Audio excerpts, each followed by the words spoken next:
in all the baseball award markets, if you look at like who are the biggest favorites to win any of the awards right now, coming into today, you would have identified Luis Heel, especially in the kind of the big six, right? Both MVPs, both Cy Youngs, both Rookies of the Year.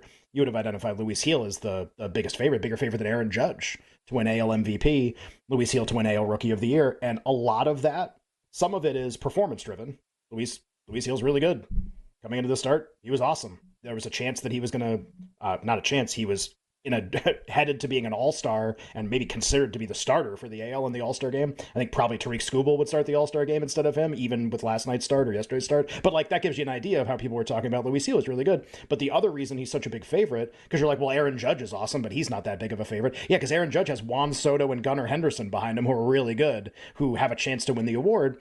The perception of AL Rookie of the Year is that there's just no one who can win that isn't Luis Heel, because no rookie has played particularly well so far this year. They all have a ton of flaws. A lot of the big prospects that were supposed to be really good, Jackson Holliday would be kind of the most notable, just didn't materialize. Jackson Holliday got played so poorly, got sent back down to AAA, hasn't been back up again, and he would probably be the biggest example.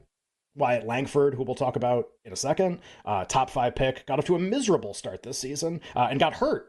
And even since returning from injury, hasn't hit with a lot of power. Now, recently, he's been very good, which we'll talk about, but like he was up another low choice. Evan Carter was the second choice in the market coming into the year, hit like 170, like see ya. I mean, just not even close. So you look at the odds board and you go, well, what about the people that are behind Luis Heel? And again, this is all coming into today. You would have been like Mason Miller, who's a like outstanding closer for the A's. Well, first of all, there's maybe a chance the next closer of the Yankees, right? There's a chance he's not on the A's much longer, and he doesn't have to go to the AL. I know you want him on your team, but there's a chance that like, what if he goes to the Dodgers? What if he goes to somebody else? Great, he actually is just ineligible to win at that point. He wouldn't win AL Rookie of the Year. Also, it is very tough for relief pitchers to accumulate wins above replacement at a high clip.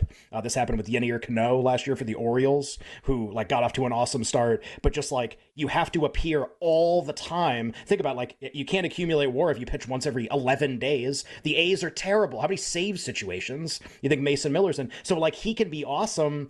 It's just like it's tough sledding to just as good as he. If he pitched on a different team, it'd be an easy bet, honestly. But he just. I just don't think he's going to appear enough to put together a reasonable case. Maybe he's a safety net in case really nobody's that good. But I mean, that's the second choice. And listen to all the bad things I just said. Wilyer Abreu is the third choice. He plays for the Red Sox. He slipped going down the dugout steps like a month ago. He's been on the IL for a long time. Now, his WAR is still very good because when he played, he was really good. But like, not that good, and he also hasn't played in about 3 weeks. I believe he's still on a rehab assignment right now. I think he's going to play again soon and rejoin the team. The Red Sox just getting a ton of players back from injury and starting about 6 rookies. Colton Cowser will be the next name you'll see on the odds board.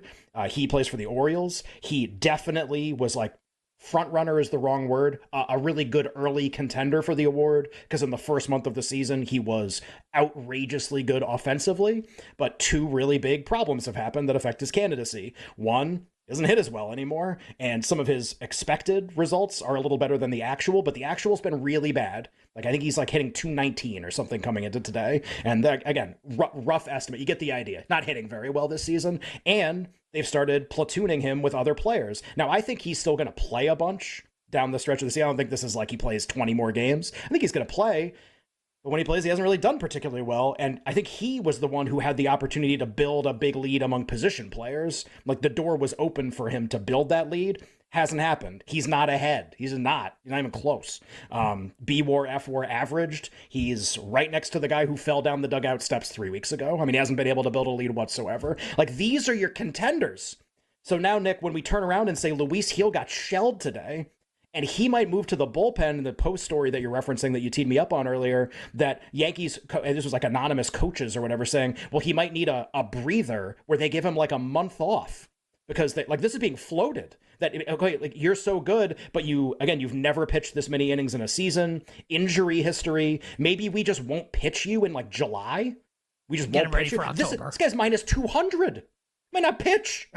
Might be in the bullpen. Like, this is before the start today that there were concerns about betting this guy at this kind of price. Jake brings up Yuri Perez for the Marlins. People couldn't stop betting him when he got called up, despite the team actively saying last year there was no chance he was pitching more than like 50 innings. There was no shot. Like, they're going to manage these guys. This is what people worry about with Skeens in the National League. Like, what are the Pirates going to do? Why are they going to throw him 150 innings this season? Why? So his arm falls off? That doesn't make any sense. So It's just all a really, really, really, really interesting setup. It was interesting before today.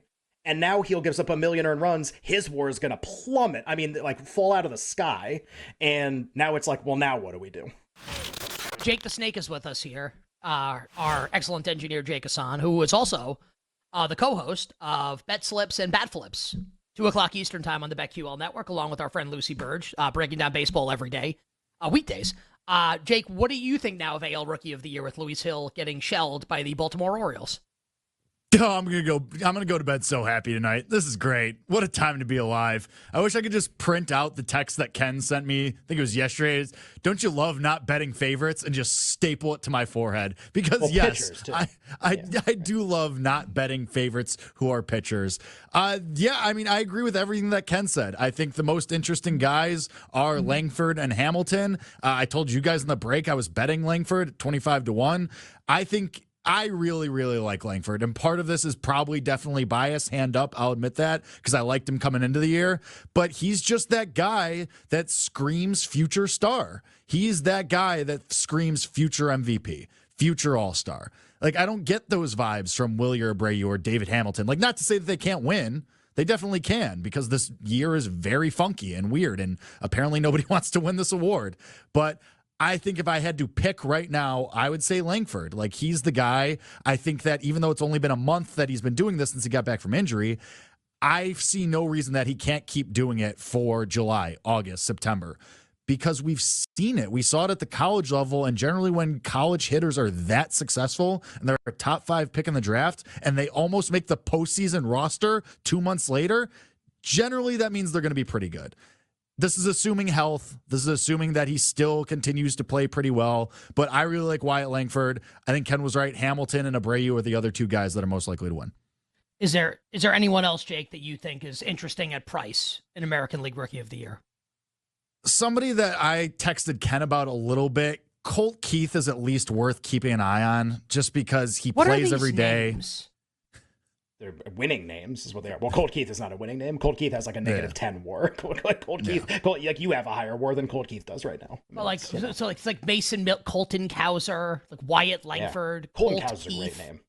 Colton Cowser's a good name. Again, like they never existed. Like change one letter and make it better. Yeah. Bolton Bowser, or better. Bolton Bowser is a great name. Like, imagine if he was like the closer for the Yankees right now. You don't have Clay Holmes anymore. You have Bolton Bowser. And like, what would happen when he went out? Shellbacks. Yes, yeah, I mean, it'd be awesome. That's what I'm talking about. Right, they could play. You could play like the 8-bit Mario Bowser dungeon. Be like, when he comes into the game, that'd be like so good. Final boss. Or imagine like when Enter Sandman, the first couple notes would have Enter Sandman. Instead, it would be Peach. You're so cool. What a great movie. Save and save. I was so stoned when I saw that movie, and it was a great decision. Like a transcendent experience for you. That's good. So, Jay, tell us about Colt Keith. It's just worth keeping an eye because he's a very long price. Ken's right; he has a ton of ground to make up. Who is It's just one of those guys. What team does he play on? Second baseman for the Tigers. Plays for Colt Keith. He had a hot month. He was playing every day. He had a hot month at the plate. I just think he's somebody to watch. I'm not going to bet him right now, but he's a really long price, and he was one of the favorites coming into the year. So he's just somebody to watch in case, like break glass in case of emergency.